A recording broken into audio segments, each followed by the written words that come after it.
Assalamualaikum warahmatullahi wabarakatuh. Terima kasih kepada semua penonton-penonton yang sedang mengikuti live ini, Wacana Sinar edisi ke-339 di semua platform digital Sinar Harian.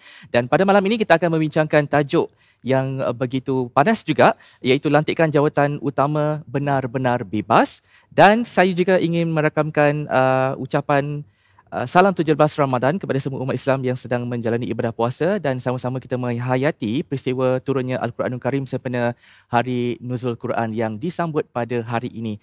Jadi kita kembali ke topik kita dengan pelantikan utama individu kepada jawatan utama pentadbiran awam perlu diteliti dan disaring melalui sesi libat urus dengan beberapa badan masyarakat untuk menambah baik proses pemilihan mereka.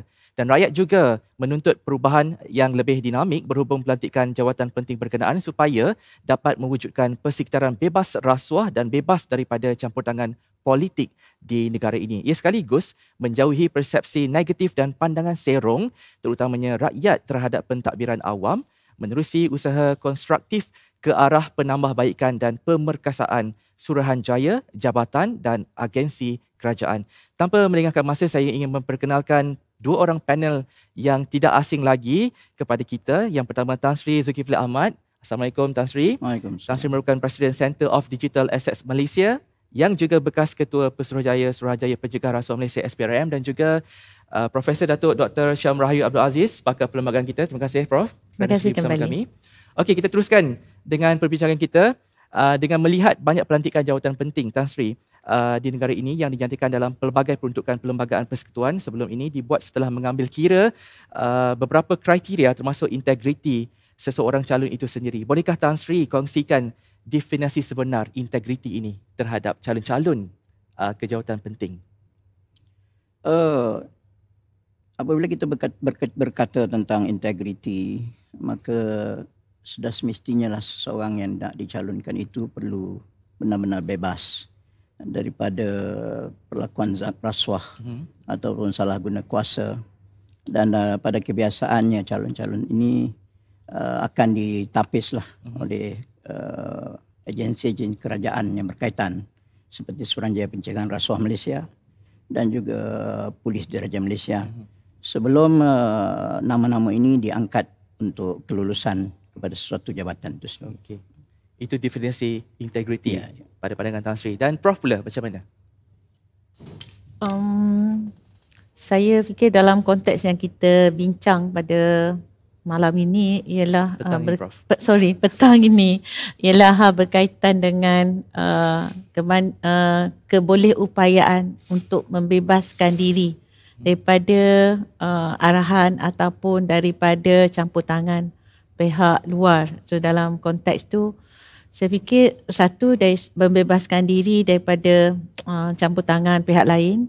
Yang keduanya dari segi kebolehupayaan dan kewibawaan individu itu sendirilah, dari dua dimensi yang kita lihatlah.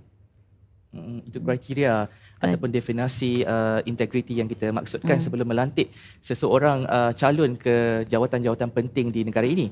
Tetapi setelah pelantikan jawatan-jawatan penting dibuat seperti pengerusi Suruhanjaya, ketua-ketua jabatan dan agensi selepas pelbagai peringkat dan saringan dibuat, rakyat melihat kes-kes rasuah dan salah guna kuasa tetap berlaku. Mengapakah tapisan yang dibuat sebelum pelantikan itu gagal menghidu bad reputation ataupun integriti seseorang calon itu? Dan adakah Tan Sri cadangan Tan Sri untuk mengatasi isu pelantikan ke jawatan-jawatan berkenaan? Dia mengenai pelantikan ini terbagi kepada dua, tertakluk kepada individu itu sendiri. Mungkin berlakunya perubahan di sudut apabila dia memegang kuasa tersebut dan menghasilkan dia berada dalam satu jawatan tinggi, dan ini boleh mengubah seseorang daripada individu yang berintegriti yang sebelum ini dan sekarang ini terdedah kepada berada dalam satu jawatan yang mempunyai bidang kuasa yang amat luas dan sebagainya. Dan pada waktu yang sama juga ianya juga perkara ini boleh berlaku kerana berlakunya di sana sistem yang ada sekarang ini. Sistem yang ada sini di sudut pelantikan ke jawatan-jawatan tertentu itu perlu dilihat semula. Kerana kalau kita lihat di sudut perundangan yang ada sekarang ni, maka di sana akan terdapat di sana berlakunya mau tidak mau berlakunya pelantikan ke jabatan besar atau jabatan utama dalam kerajaan ini. Adanya pengaruh pelantikan ini dipengaruhi oleh politik itu sendiri. Okey, jadi tidak dinafikan memang Tidak berlaku. dinafikan perkara tersebut. Jadi Prof, boleh kongsikan secara umum peruntukan Perlembagaan Persekutuan berhubung pelantikan jawatan penting ini? Mungkin saya agak panjang sikit. Okey, di tak apa. sini, ya. Silakan Prof. Sebab kalau kita lihat dalam jawatan-jawatan penting yang berkaitan dengan perlembagaan ini, kita perlu katakan lebih awal macam Suruhanjaya Rasuah ni tidak ada dalam perlembagaan. Okey. Jadi tidak berkaitan di situ untuk kalau kita lihat perlembagaan lah. Tapi kalau kita lihat antara jawatan-jawatan penting yang ada dalam perlembagaan itu seperti Peguam Negara dan juga Ketua Audit Negara. Selain daripada itu pastinya lah jawatan-jawatan penting dalam kerajaan itu termasuklah Perdana Menteri dan juga Jemaah Menteri. Dan seterusnya terdapat suruhanjaya lain yang dinyatakan dalam perlembagaan itu, ya. Okey, jadi segi pelantikan ini pastinya dia tidak bebas daripada Perdana Menteri. Maknanya ada jawatan-jawatan yang saya senaraikan di sini, contohnya jawatan sebagai ketua hakim, dan sekarang ni saya nak sebut pasal Peguam Negara sebenarnya. Okey. Peguam Negara ni dilantik oleh Yang di-Pertuan Agong atas nasihat Perdana Menteri. Yang keduanya, bila kita bercakap tentang kewibawaan, integriti dan sebagainya, ia juga berkaitan dengan pemecatan juga. Nanti kita mungkin ulas lepas ini tentang pemecatan. Tapi kalau dari segi pelantikan, ada yang dilantik oleh Yang di-Pertuan Agong atas nasihat Perdana Menteri sebagai contoh tadilah. Begitu juga dengan Ketua Audit Negara. Tetapi pemecatan Ketua Audit Negara berbeza daripada pemecatan Peguam Negara. Jadi nanti kita akan ulaslah. Kalau hal berkaitan dengan Suruhanjaya, pelantikan Suruhanjaya itu contoh, ya, ada beberapa kriteria. Dilantik oleh Yang di-Pertuan Agong, tetapi setelah mendapatkan nasihat Perdana Menteri, tetapi selepas berunding dengan Majlis Raja-Raja, dari 3 entiti dekat situ, contoh pelantikan Suruhanjaya Pendidikan. Ya, perlukan 3 entiti ini untuk proses pelantikan tu, sebagaimana dimaktubkan dalam perlembagaan, ya, perkara 141A. Dia atas budi bicara baginda, tetapi mempertimbangkan nasihat Perdana Menteri setelah berunding dengan Majlis Raja-Raja. Ada juga yang dilantik atas nasihat Perdana Menteri selepas berunding dengan Raja-Raja sahaja, iaitu Ketua Audit Negara perkara 105. Dan menantik Suruhanjaya Pilihan Raya ini juga menarik. Yang di-Pertuan Agong melantik Suruhanjaya Pilihan Raya setelah berbincang dengan Majlis Raja-Raja, tetapi kriteria ahli Suruhanjaya Pilihan Raya itu ialah mendapat kepercayaan awam. Jadi beberapa kriteria ini telah dilengkapkan dalam perlembagaan untuk berkaitan dengan pelantikan Suruhanjaya. Dan juga pelantikan jawatan penting yang saya sebut tadi, iaitu Peguam Negara dan juga Ketua Audit Negara. Yang saya sebut sepintas lalu berkaitan dengan pelantikan Ketua Hakim Negara. Itu juga jawatan penting kerana menentukan siapa hakim yang akan mendengar suatu kes, ya. Jadi ini juga dimainkan peranan oleh Yang di-Pertuan Agong yang seharusnya dan sehendaknya bersifat neutral dan melihat kepada integriti. Begitu juga dengan peranan Majlis Raja-Raja untuk consultation, ya, untuk perbincangan dengan Yang di-Pertuan Agong itu. Ini juga merupakan entiti ataupun institusi yang seharusnya boleh menangkis sebarang, orang kata apa, sebarang ketidakwibawaan atas calon-calon itulah.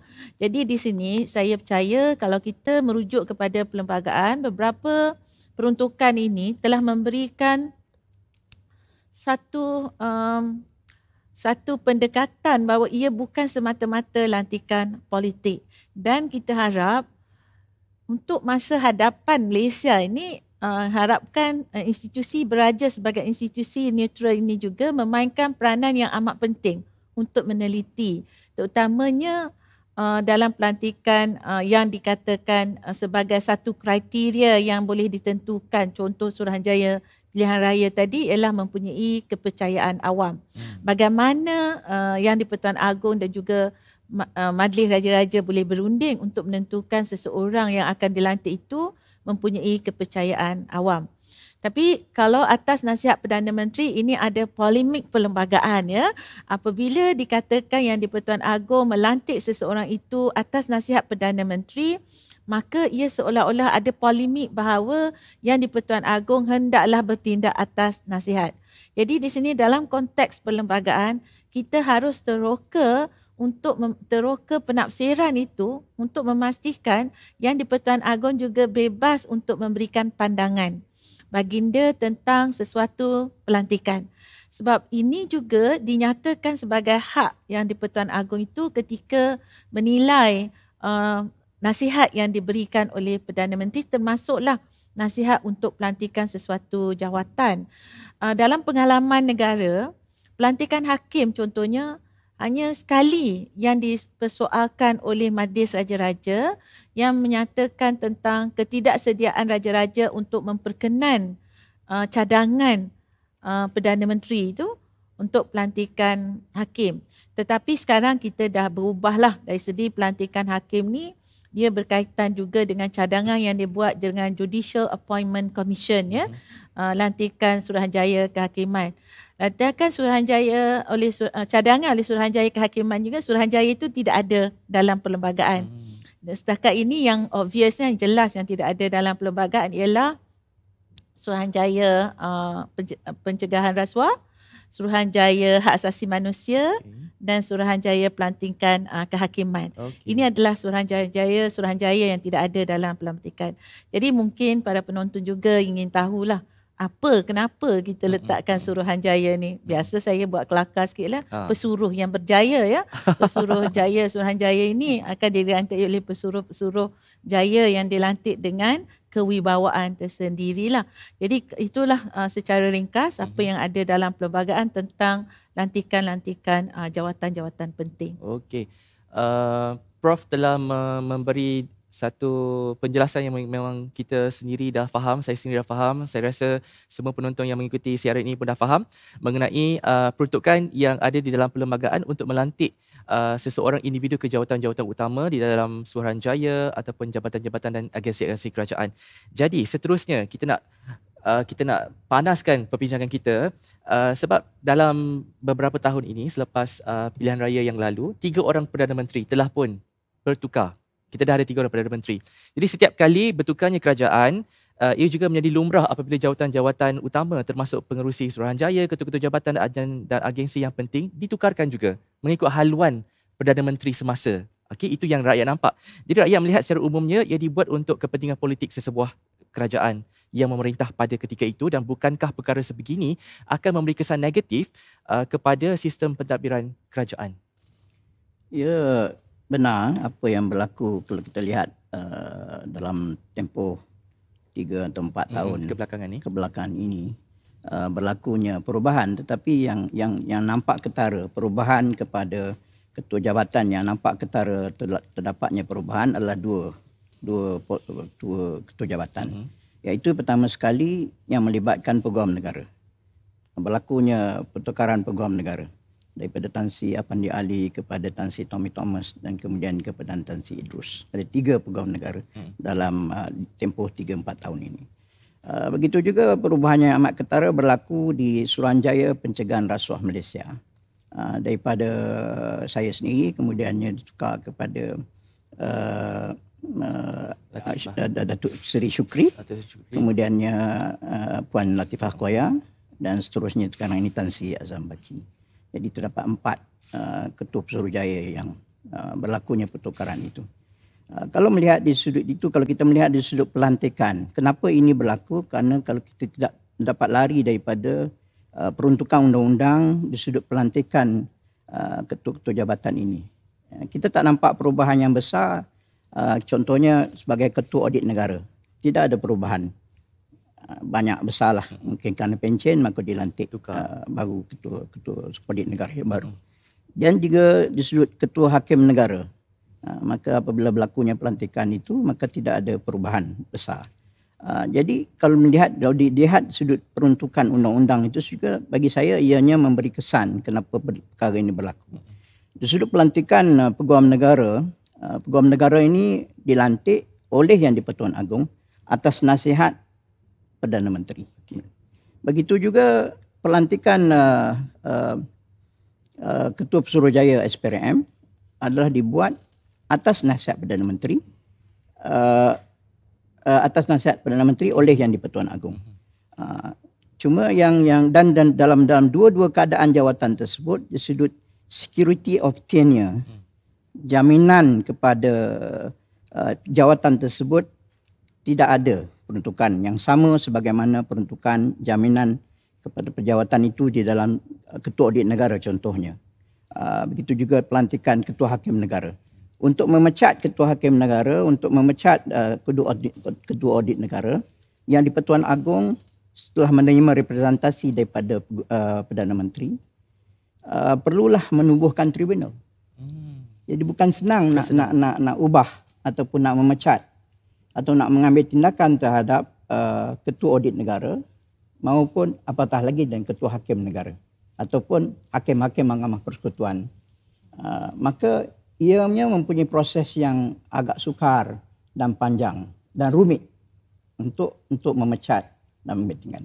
Tapi peruntukan yang sama tersebut tidak terdapat pada di dalam perlembagaan di bawah artikel 145 tidak memperuntukkan apa-apa di sudut pemecatannya.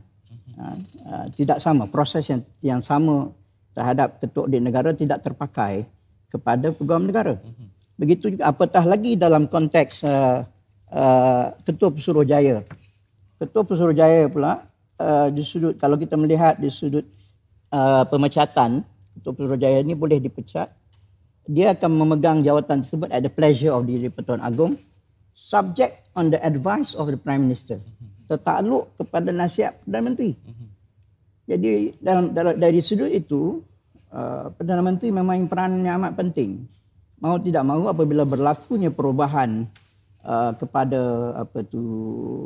kerajaan, maka peruntukan ini membenarkan berlakunya perubahan di sudut itu. Kerana untuk memecat ataupun untuk mengubah seseorang itu adalah mudah dari sudut Peguam Negara dan institusi Peguam Negara itu sendiri dan juga the SPRM.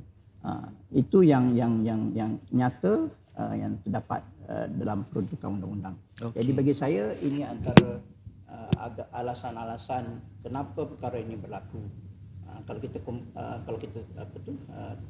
compare dengan apa yang berlaku pada peruntukan undang-undang yang ada pada Ketua Audit Negara maupun Ketua Hakim Negara itu sendiri. Okey.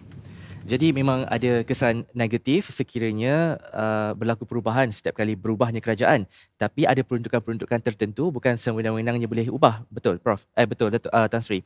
Jadi Prof pula boleh terangkan kepada kita jika dibenarkan lantikan politik ni ke dalam jawatan-jawatan tertentu, adakah ada dalam peruntukan perlembagaan tu ia dibenarkan berbuat demikian? Untuk penjelasan Tan Sri tadi agak menyeluruh.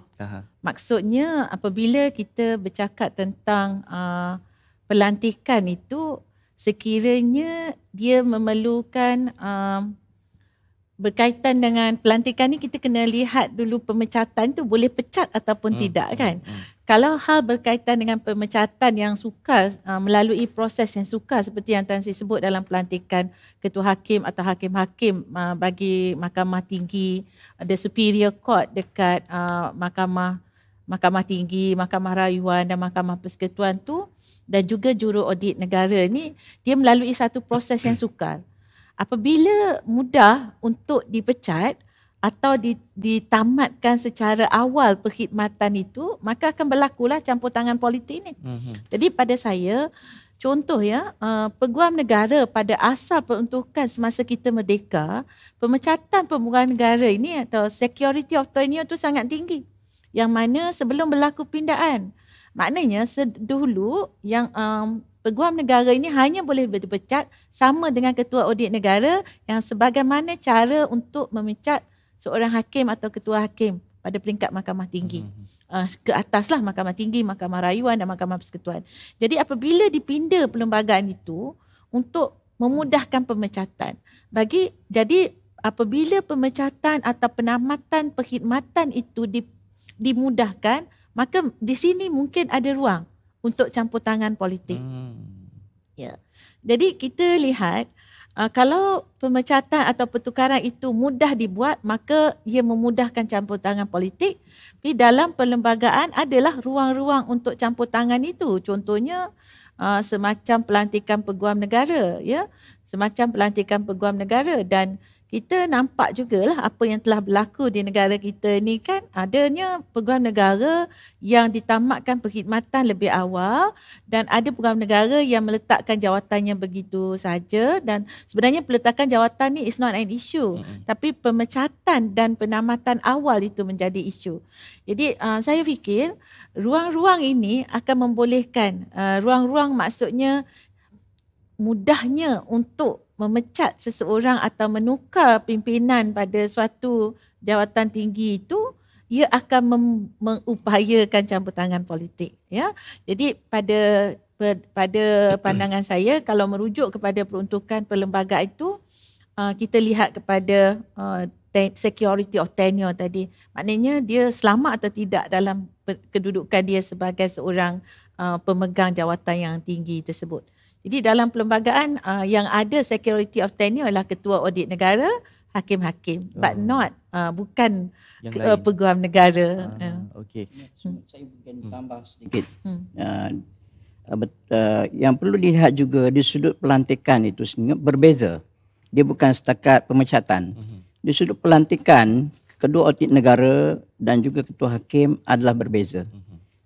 Pada pelantikan yang melibatkan ketua audit negara dan hakim, maka pelantikan itu dibuat atas nasihat Perdana Menteri setelah dirunding dengan Majlis Raja-Raja. Nampak? Prosesnya agak berbeza dengan pelantikan peguam negara maupun pelantikan ketua Pesuruhjaya SPRM. Kalau pelantikan ketua Pesuruhjaya SPRM dan peguam negara ini hanya setakat atas nasihat Perdana Menteri, tanpa ada perlu rundingan dengan Majlis Raja-Raja. Jadi proses untuk lantik dan proses untuk memecat bagi kedua-dua jawatan ini adalah amat mudah nak dibandingkan dengan proses pelantikan dan juga proses pemecatan ketua audit negara maupun apatah lagi ketua-ketua hakim negara. Itu jelas nampak. The sistem itu terdapat ruang yang besar bagi campur tangan politik dalam pemilihan calon-calon yang nak menjawat jawatan kedua-dua jawatan tersebut. Okey, boleh silakan.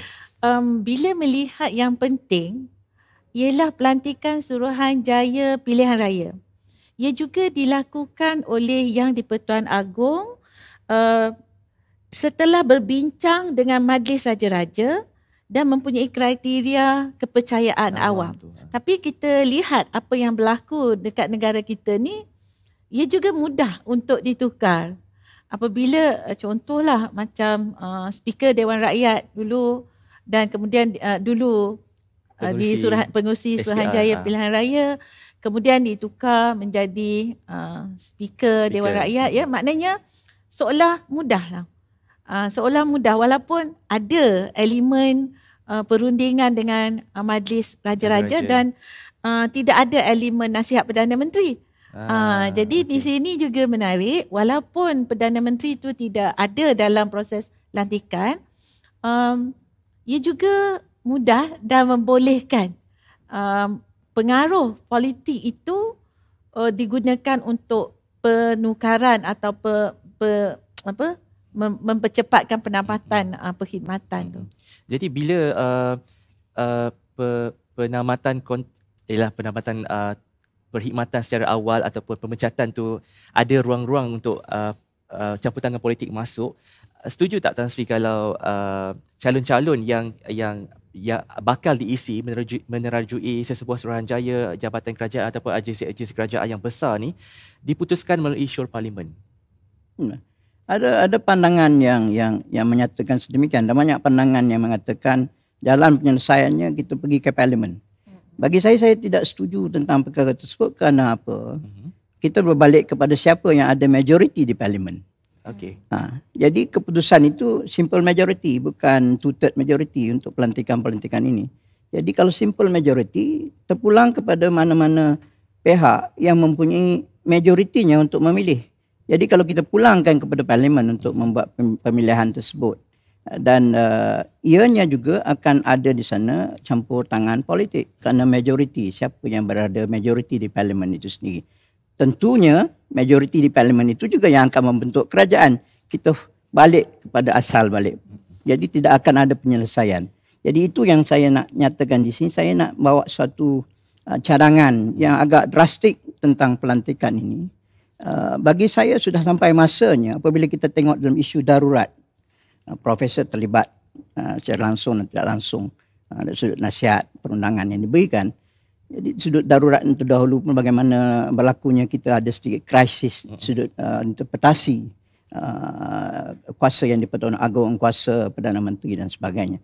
Jadi saya nampak pada waktu ini sudah tiba masanya bahawa pelantikan jawatan-jawatan tertinggi dalam kerajaan ini perlulah bukan setakat atas rundingan Majlis Raja-Raja. Tidak. Bagi saya, yang di-Pertuan Agong perlu melantik mana-mana jawatan ini apabila dinasihatkan instead of Perdana Menteri, tetapi dinasihatkan oleh Majlis Raja-Raja.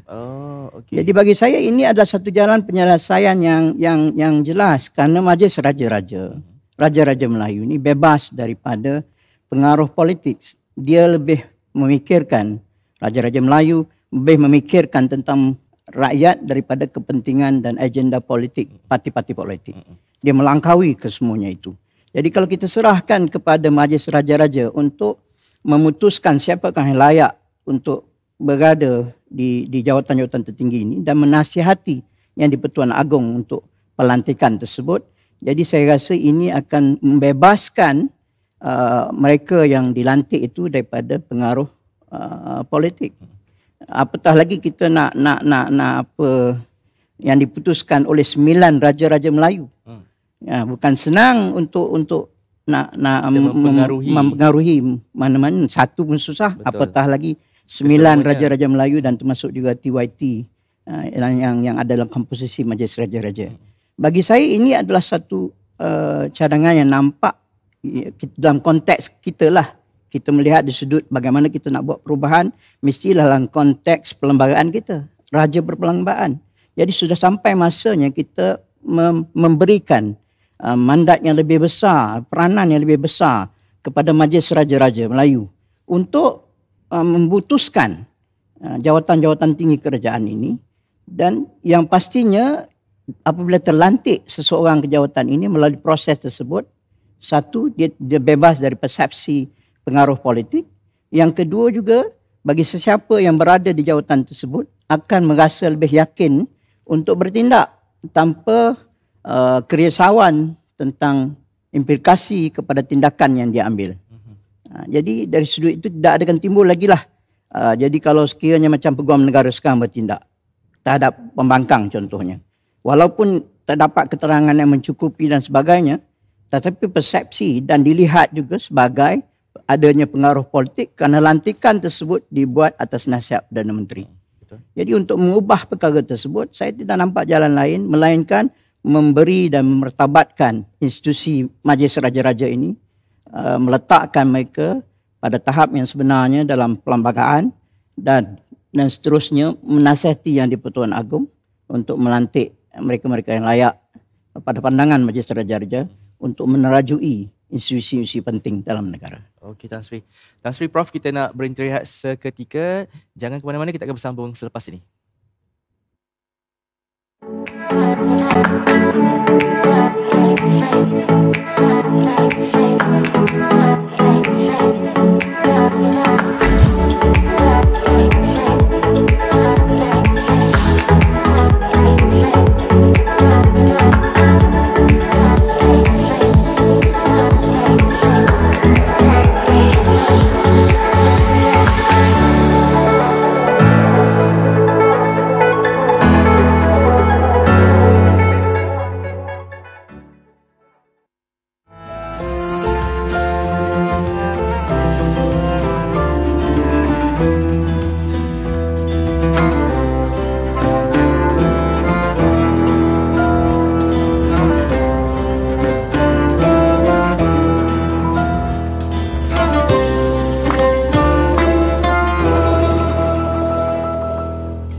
Terima kasih kerana masih lagi mengikuti wacana Sinar dengan tajuk lantikan jawatan utama benar-benar bebas.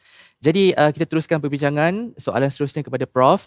Bolehkah Prof terangkan bagaimana proses pemilihan pengerusi atau jawatan-jawatan penting ini bermula sehinggalah pelantikan sesuatu jawatan itu dizahirkan oleh Majlis Raja-Raja, kerana sebagaimana kita tahu duli-duli yang Maha Mulia Raja-Raja berperanan dalam pelantikan ini, termasuk baginda Raja-Raja bertindak atas budi bicara dan berhak menasihati sebelum sebarang lantikan jawatan penting diputuskan. Jadi bagaimana proses itu bermula, Prof?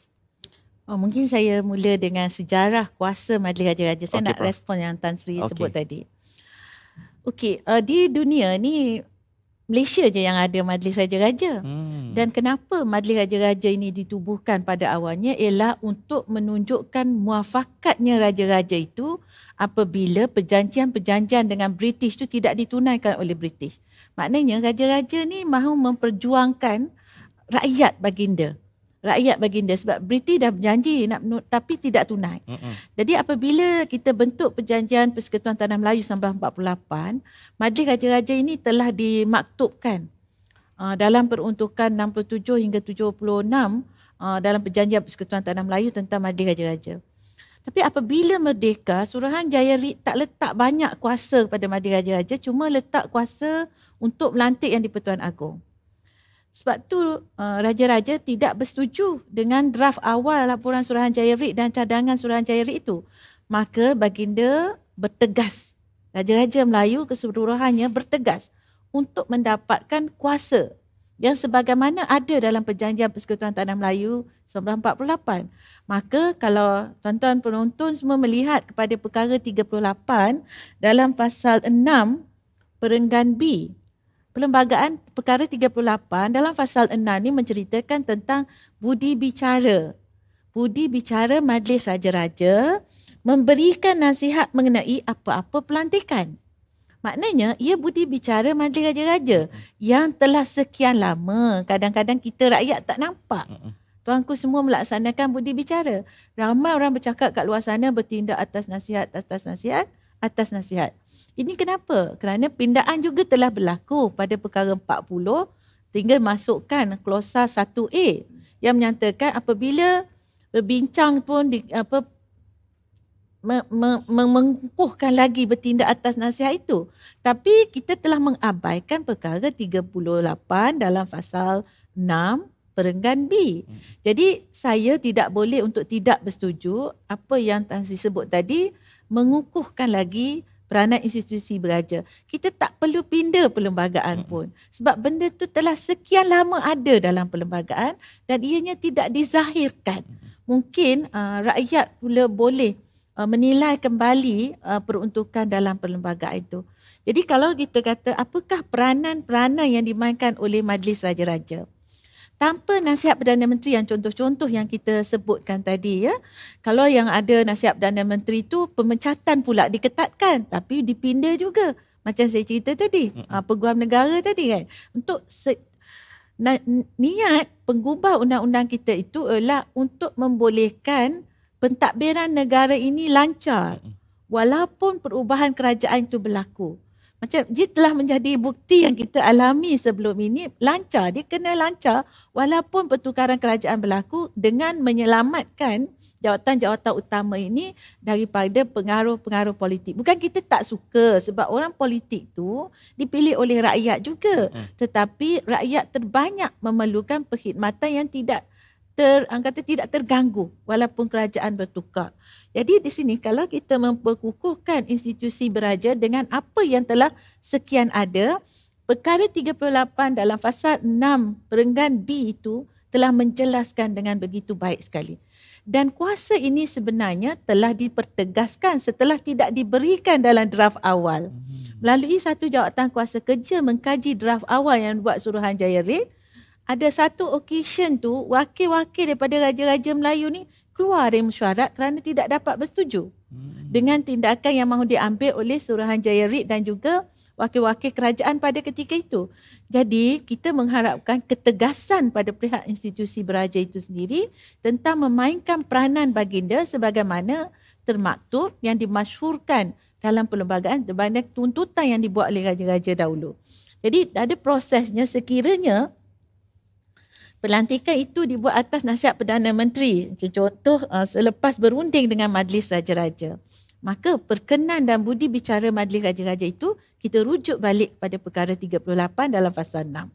Kalaulah tak ada kuasa budi bicara melimpahkan nasihat Perdana Menteri dan berunding dengan Majlis Raja-Raja pelantikan Suruhanjaya Perkhidmatan Awam dan pelantikan Suruhanjaya Perkhidmatan Pendidikan. Apabila dipindah perkara 40, dimasukkan perkara 1A, pasal 1A, ia telah mengelirukan peruntukan ini. Dia telah mengelirukan. Mungkin ini belum disedari oleh khalayak, tapi saya bertanggungjawab untuk menyampaikan bahawa pindaan 40 dalam pasal 1A itu telah mengelirukan peruntukan dalam perkara 139 dan perkara 141A. Sebab apabila mempertimbangkan nasihat Perdana Menteri, maksudnya bertindak atas nasihat. Tetapi dahulu mempertimbangkan itu bukan dikatakan sebagai nasihat. Dia hanya mempertimbangkan atas budi bicara, duduk sekali dengan mempertimbangkan. Jadi budi bicara nak laksana macam mana? Kalau bertindak atas nasihat, ini yang saya maksudkan keliru. Bukan saya yang keliru. Peruntukan itu telah mengelirukan. Pindaan kepada perlembagaan dalam fasa 1A itu telah mengelirukan dalam proses pelantikan tersebut. Jadi di sini pada saya sekali lagi saya nak takkid kan, nak kukuhkan bahawa Majlis Raja-Raja memainkan peranan dan kita tidak perlukan apa-apa perubahan kepada peruntukan perlembagaan, tetapi kita perlukan kesungguhan dalam Majlis Raja-Raja itu sendiri untuk membuat tugasan yang telah diamanahkan ke atas Majlis Raja-Raja melalui peruntukan perlembagaan demi kepentingan rakyat dan kestabilan pentadbiran negara secara umumnya. Tan Sri, nambah sedikit tentang dua perkara itu. Bila Prof mengatakan tidak perlu ada pindaan, tetapi bagi beberapa jawatan, contohnya macam Ketua Audit Negara, tak ada masalah. Kerana pelantikan itu dengan rundingan dengan Majlis Raja-Raja. Tetapi bagi peguam negara, pelantikan peguam negara, pelantikan Ketua Suruhanjaya SPRM, maka di sana perlu ada pindaan yang untuk melibatkan Majlis Raja-Raja dari sudut pelantikan seseorang yang nak dilantik ke jawatan peguam negara, satu jawatan yang besar. Malah bagi saya lebih besar daripada Ketua Audit Negara itu sendiri. Begitu juga dengan pelantikan yang melibatkan Suruhanjaya Pencegahan Rasuah. Maka peruntukan yang sama sekurang-kurangnya ada yang bagaimana dilantiknya Ketua Audit Negara, perlu ada peruntukan yang sama pada kedua-dua jawatan ini. Itu satu. Yang kedua, saya nak menyatakan walaupun saya bersetuju Prof mengatakan bahawa artikel 38 itu ada memperuntukkan bahawa Majlis Raja-Raja boleh memberi nasihat, dirundingkan, tetapi di sudut kita perlu Prof untuk menutup semua ruang-ruang ini. Nanti ada berlaku pula krisis interpretasi di antara nasihat Perdana Menteri dengan berundingan Majlis Raja-Raja. Mana satu yang akan prevail apabila berlakunya ketidaksetujuan penasihat Perdana Menteri berbeza dengan rundingan yang dibuat dengan Majlis Raja-Raja. Jadi itu akan timbulnya polemik. Jadi bagi saya nak menunjukkan bahawa kita memang daripada awal lagi, terima kasih Prof menyatakan tentang sejarah itu, artikel 38 telah memperuntukkan peranan yang dimainkan oleh Majlis Raja-Raja dan memang dah ada pun peruntukan tersebut. Maka kalau boleh kita minta supaya dipertimbangkan lagi untuk mengukuhkan nasihat Raja-Raja ni bagaimana, nasihat Majlis Raja-Raja ni bagaimana. Maka bagi saya ianya perlu lebih prevail daripada nasihat. Rundingan dengan Majlis Raja-Raja itu lebih didahulukan daripada nasihat daripada Perdana Menteri itu sendiri. Tapi Tan Sri, Prof, kalau kita boleh imbas balik beberapa tahun kebelakangan ini, Sultan Abdullah selaku Yang di-Pertuan Agong yang sekarang telah beberapa kali memanggil mesyuarat khas Majlis Raja-Raja. Berlaku je krisis politik di antara parti kerajaan dan juga pembangkang, baginda akan memanggil mesyuarat khas Majlis Raja-Raja. Jadi di situ kita dah nampak permulaan memperkasakan Majlis Raja-Raja itu untuk menasihatkan Yang di-Pertuan Agong sebelum membuat sebarang keputusan, menzahirkan sebarang keputusan terutamanya dalam melantik Perdana Menteri yang baru. Itu yang memang sering kali berlaku sejak 2018 pilihan raya yang lalu. Itu krisis-krisis yang sentiasa menjadi bayangan hitam lah bagi rakyat. Jadi macam mana kita nak memastikan persepsi rakyat ni sebenarnya terhadap pelantikan-pelantikan jawatan, kecuali Perdana Menteri lah, kita ketepikan dulu. Pelantikan-pelantikan jawatan penting utama negara ini yang seringkali kita discuss tadi pun seringkali dipengaruhi oleh kuasa-kuasa politik kerana ada ruang-ruang untuk memudahkan sama ada menamatkan jawatan itu secara lebih awal ataupun melantik calon baru. Jadi apa pandangan Tan Sri? Yang sebagaimana saya katakan, benar Duli Yang Maha Mulia Yang di-Pertuan Agong telah memulakan suatu pendekatan yang amat jelas, sebenarnya bersesuaian dengan perlembagaan, kerana dirundingkan dengan Majlis Raja-Raja dalam isu-isu besar negara. Malahan yang sebagaimana Prof katakan, artikel 38 itu dengan jelas memberi ruang yang besar kepada Majlis Raja-Raja untuk dirundingkan. Dan ini adalah satu presiden yang amat baik yang diletakkan oleh Duli Yang Maha Mulia Yang di-Pertuan Agong dalam hal ini, dalam menghadapi krisis-krisis besar. Tapi namun demikian, contohnya jam darurat contohnya. Jadi dipanggilnya, bersidangnya Majlis Raja-Raja. Tetapi keputusan untuk mengisytiharkan darurat, saya melihat bahawa mau tak mau kita masih lagi tertakluk kepada artikel 40. Tambahan pula yang pindaan 1A tu. Maka interpretasi yang mengatakan bahawa nasihat Perdana Menteri itu perlulah dilihat sebagai mengikat Yang di-Pertuan Agong. Walaupun rundingan dibuat, tetapi mau tak mau setakat ini interpretasi yang digunakan ataupun diterima pakai ialah nasihat yang Perdana Menteri itu dilihat dalam konteks tambah 41A itu ya, mengikat Yang di-Pertuan Agong. Ini perkara-perkara ini yang perlu kita perkukuhkan, perjelaskan dan perkasakan. Dan tambahan pula saya nak menyatakan di sini, apatah lagi di sudut pelantikan pegawai-pegawai tertinggi kerajaan ini, kalau boleh Majlis Raja-Raja perlu diberikan mandat yang lebih di sudut peruntukan undang-undang untuk mereka memainkan peranan yang besar dalam menasihati Yang di-Pertuan Agong terhadap pelantikan-pelantikan tersebut. Okey. Jadi Prof, pandangan Prof, bagaimana kaedah terbaik untuk kita tackle perception ini mengikut perlembagaan, di mana macam kita discuss tadi, beberapa jawatan penting ditukar dan mengalami perubahan secara drastik. Tetapi pada masa yang sama, rakyat ni dia tak nampak kenapa perlunya perubahan-perubahan jawatan tertentu, kerana mereka ini menjalankan tugas dalam perkhidmatan awam, bukan dipengaruhi atau dibayangi oleh mana-mana kuasa di luar sana. Jadi Prof, mungkin kalau kita bercakap tentang perkhidmatan awam, ya, jelas juga dalam perlembagaan bahawa setiap perkhidmat awam itu memegang jawatannya during the pleasure of the Yang di-Pertuan Agong. Setakat mana yang kita ada dalam peruntukan dalam perlembagaan itu. Walaupun begitu, during the pleasure of the Yang di-Pertuan Agong itu, sejauh mana yang diperkenankan oleh Yang di-Pertuan Agong itu mungkin menjadi prinsip asas, yang mana kerajaan juga sebagai kerajaan yang dipilih rakyat, pastinya kita tidak mahukan kerajaan itu diabaikan begitu saja, kerana kita menghormati kedua-dua sistem ini. Tapi dalam perkhidmatan awam, kita bimbang macam ni. Kalau kita bagi kuasa kepada institusi beraja sepenuhnya, maka persepsi rakyat ialah raja telah mengganggu pentadbiran negara. Itu sebab dalam dunia media sosial sekarang ni, kita nampak ini adalah banyak kenyataan-kenyataan yang dibuat di media sosial ini mempersoalkan institusi beraja itu sendiri. Ya.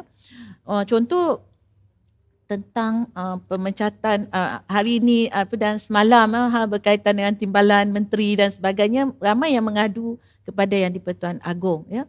Tapi dari hakikatnya ialah pada saya, bila untuk suatu jawatan tu sekurang-kurangnya Yang di-Pertuan Agong atau sekiranya perlu dan suai manfaat, perlulah ada pelibatan Raja-Raja Melayu. Sekiranya ia lebih melibatkan pelantikan yang menyebabkan persoalan-persoalan besar yang akan timbul ini, walaupun ianya dalam jawatan yang dikira sebagai government missionary. Sebab saya bimbang persepsi terhadap institusi beraja ini akan merosakkan institusi beraja itu sendiri untuk menangani kefahaman rakyat ini. Sebab bila kita tanya apa tafsiran raja berperlembagaan, ramai yang menyatakan bahawa raja berperlembagaan itu adalah raja yang bertindak atas nasihat. Tapi kita harus menjawab dengan jawapan yang lebih tepat, iaitu raja yang bertindak mengikut peruntukan perlembagaan.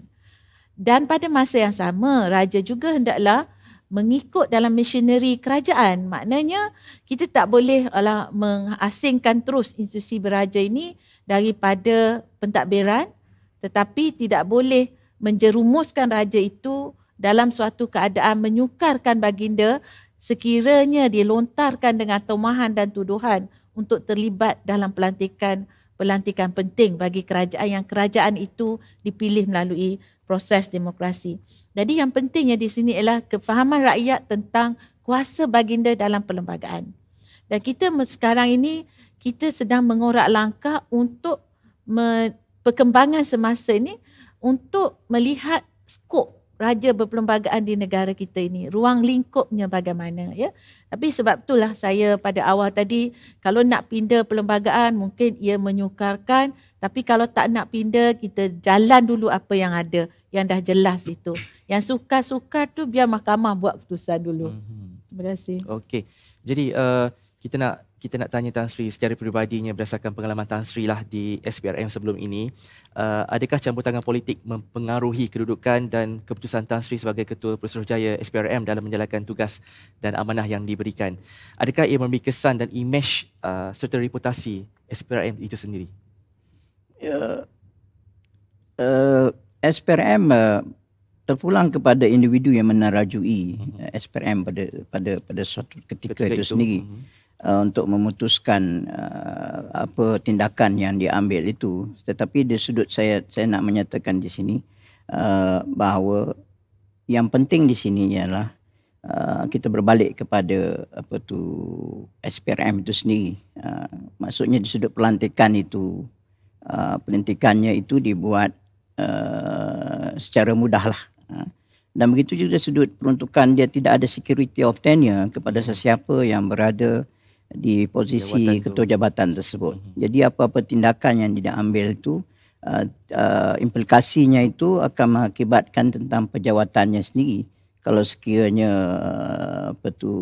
dia silap bertindak, maka kemungkinan because dalam peruntukan yang lain, Prof, tidak ada subject to the advice at the pleasure of yang di-Pertuan Agong, subject to the advice of Prime Minister. Tak ada. Cuma dalam SPRM dia berbeza sedikit. Di sudut pemecatan tu dia kata at the pleasure of the Pertuan Agong, subject to the advice of the Prime Minister. Okay. Ada tambah pula subject to the advice of Prime Minister. Jadi campur tangan ataupun mau tak mau persepsi itu ada. Di sudut pelantikannya, di sudut pemecatannya, kuasa yang besar kepada Perdana Menteri untuk memutuskan. Jadi barang siapa yang berada dalam posisi tersebut, mau tak mau memikirkan juga tentang perkara tersebut. Walaupun mungkin tidak ada campur tangan di situ, tetapi ianya memberi kesan yang besar kepada sesiapa yang menjawat jawatan tersebut dalam melaksanakan tugas dan tindakan yang diambil. Okay? Tapi sepanjang bagi saya dalam karier saya sebagai Ketua Pesuruhjaya, saya nyatakan tindakan saya telah mengambil tindakan pada pihak pemerintah maupun pihak pembangkang. Rekod terdapat di sana. Maka saya merasakan itu tidak timbul permasalahan, tapi dia berbalik kepada individu yang berada pada posisi Ketua Pesuruhjaya itu sendiri. Dengan peruntukan undang-undang yang tidak menjamin tentang pejawatannya apabila melakukan suatu tindakan yang melibatkan individu besar dalam negara dan sebagainya. Tan Sri, ini pula reputasi SPRM yang sejak kebelakangan ini kita nampak semakin tercalar kerana pelbagai isu dan masalah daripada anggotanya sendiri, termasuk saban hari kita dengar anggota yang tidak amanah yang telah menyalahgunakan kuasa melarikan wang rampasan yang menyebabkan rakyat hilang kepercayaan terhadap integriti SPRM itu sendiri. Saya fikir usaha pemerkasaan SPRM sebagai sebuah entiti bebas wajar diteruskan. Apa pandangan Tan Sri? Jadi ini satu proses penambahbaikan perlu dijalankan di SPRM itu sendiri. Saya selalu mengatakan sebegini, Prof.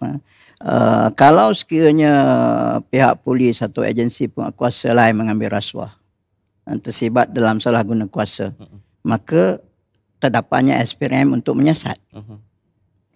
Tetapi kalau yang terlibat itu SPRM sendiri, betul, siapa yang akan menyiasat dan berani menyiasat?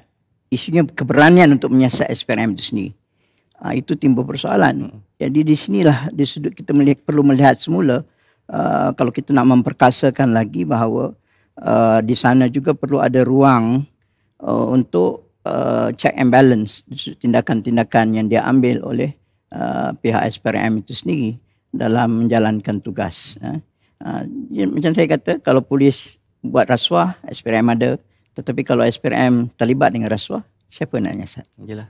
Mungkin polis kata dia boleh nyiasat, memang ada kuasa untuk menyiasat, tapi di sana sama ada keberanian untuk menyiasat atau tidak. Itu. Tapi sampai bila, Tan Sri?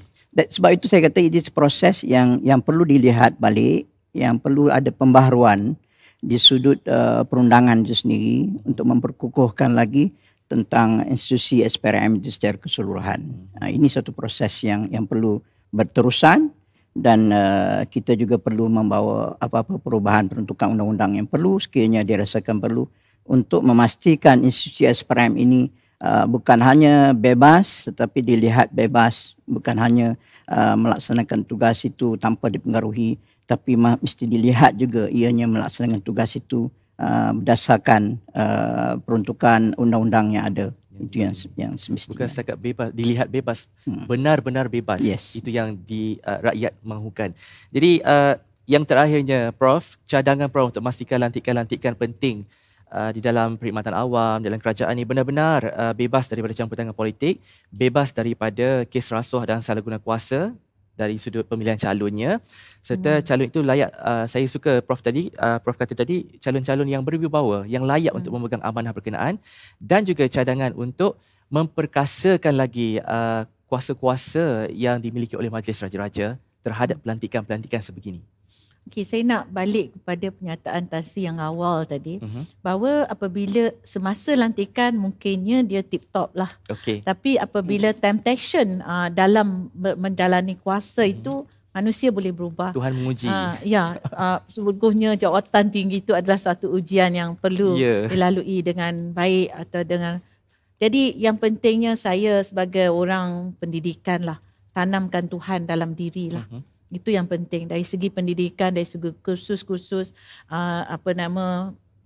kursus-kursus masa perkhidmatan dan sebagainya, dan juga adalah mekanisme untuk menilai pencapaian itu, termasuklah pencapaian kewibawaan itu sendiri. Slide kata ada silap langkah sikit, eloklah kita memberikan perhatian kepada kita jangan tak boleh nak kata presumption of innocence at all time, ya. Bukan saya kata saya tak nak terima presumption itu, tetapi precaution itu perlu ada, terutamanya dari segi dari segi muhasabah dalaman lah, ya. Presumption of innocence memang kita kena terimalah, saya tak nafikan itu, cuma caution tu kita perlu ambil. Yang kemudiannya soalan kedua tentang bagaimana untuk memperkasa institusi beraja ini, saya nampak menambahkan lagi kepercayaan rakyat kepada institusi beraja. Dan saya nampak kalaulah kuasa politik itu lemah, maka kuasa raja itu lebih menjadi kuat. Apabila kuasa politik itu kuat, maka raja itu mungkin menjadi lemah. Tetapi kalau kita berpegang kepada perlembagaan, tidak ada istilah yang mana kuat atau yang lemah. Jadi saya menyeru kepada rakan-rakan seluruh warga negara Malaysia juga memahami kuasa setiap pihak itu, kuasa institusi beraja, walaupun raja kadang-kadang tidak melaksanakan sebagaimana yang ada yang harapan rakyat, sebagaimana harapan rakyat, tapi insiden-insiden mutakhir telah menunjukkan raja telah memenuhi kehendak rakyat, dan itu satu perkembangan yang bagus, dan kita mengharapkan yang lebih daripada itu supaya semua kuasa raja-raja ini dilaksanakan, kerana kita tidak mahu kuasa itu mati kerana tidak digunakan. We don't want that law becomes dead because of its unuse. Ini bahaya. Jadi memperkenalkan kepada rakyat, rakyat juga harus memahami kedudukan dalam perundangan tanpa memprejudiskan kepada kedudukan institusi demokrasi itu sendiri. Keseimbangan antara keduanya adalah amat-amat penting untuk Malaysia. Okey. Tan Sri pula. Ya, sebagaimana saya bersetuju dengan apa yang dinyatakan oleh Prof itu sendiri. Jadi dalam peruntukan undang-undang memang ada dinyatakan ni, tetapi bagi saya nak menegaskan di sini bahawa di sana peruntukan undang-undang itu perlu diperjelaskan. Tambahan sebagaimana artikel 41A itu yang Prof kata mengelirukan. Jadi kita perlu menjelaskan dengan lebih jelas di sudut peranan yang sepatutnya dimainkan oleh Majlis Raja-Raja maupun Perdana Menteri itu sendiri dalam menasihati atau dirundingkan dalam apa-apa keputusan yang diputuskan oleh Yang di-Pertuan Agong. Namun demikian saya nak menyatakan di sini sudah sampai masanya. Maka sudah sampai masanya pemilihan ketua-ketua jabatan di agensi penting kerajaan ini perlu dilibatkan oleh dan diputuskan oleh Majlis Raja-Raja dan dilantik oleh Yang di-Pertuan Agong atas nasihat Majlis Raja-Raja.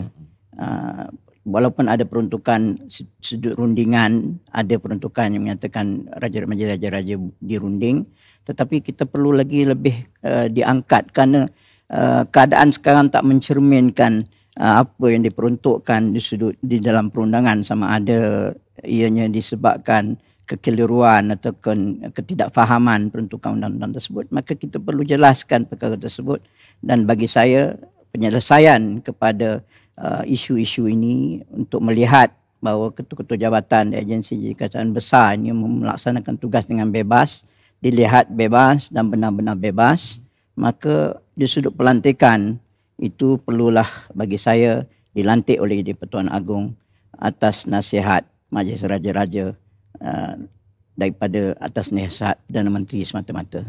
Okey. Terima kasih sekali lagi kepada Tan Sri dan juga Prof yang sudi bersama dengan Wacana Sinar pada malam ini dengan tajuk yang begitu menarik, lantikan jawatan utama benar-benar bebas. Jadi maaf pada petang ini dah biasa wacana buat malam kan, tapi hari ini ditukar kepada pukul 3 petang. Okey, secara rumusannya kerajaan perlu memberi jaminan kepada rakyat mengenai pelantikan individu ke jawatan utama kerajaan dilakukan secara telus, terbuka dan tidak mempunyai kepentingan politik serta mengelakkan salah guna kuasa badan eksekutif. Seperti mana yang Prof dan juga Tan Sri cadangkan, kita perlu juga memperkasakan kuasa Majlis Raja-Raja Melayu melalui peruntukan perlembagaan untuk menasihatkan Sri Paduka Baginda Yang di-Pertuan Agong, dan bukan semata-mata Sri Paduka Baginda Yang di-Pertuan Agong bertindak atas nasihat Perdana Menteri sahaja. Dan saya rasa apa yang diputuskan, apa yang dicadangkan pada malam ini perlu diberi perhatian. Kita perlu buka mata untuk kita memberi satu ruang dan dimensi baru terhadap perlembagaan persekutuan di dalam memberikan kuasa dalam melantik jawatan-jawatan penting di dalam Suruhanjaya, ketua jabatan-jabatan utama kerajaan dan juga agensi kerajaan. Sekali lagi terima kasih kerana bersama dengan Wacana Sinar di semua platform digital Sinar Harian dengan sekali lagi tajuknya lantikan jawatan utama benar-benar bebas edisi ke-339. Sekali lagi selamat menyambut Nuzul Quran yang disambut pada hari ini. Salam Ramadan dan selamat menjalani ibadah puasa kepada semua muslimin dan muslimat. Assalamualaikum dan kita jumpa lagi pada episod yang akan datang.